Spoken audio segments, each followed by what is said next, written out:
ekai ke kapilom Unalan malum so ke tura ke pride to terasam Ove mi kai to kapilom Baba mir papa pura ganja ke dut Aslo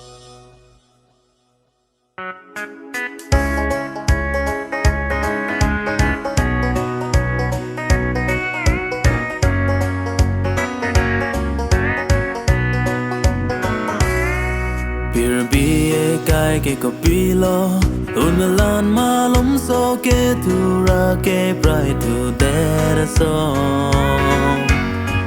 Ove mi kai to kapilo Baba mir papa pura ganja ke dut Aslo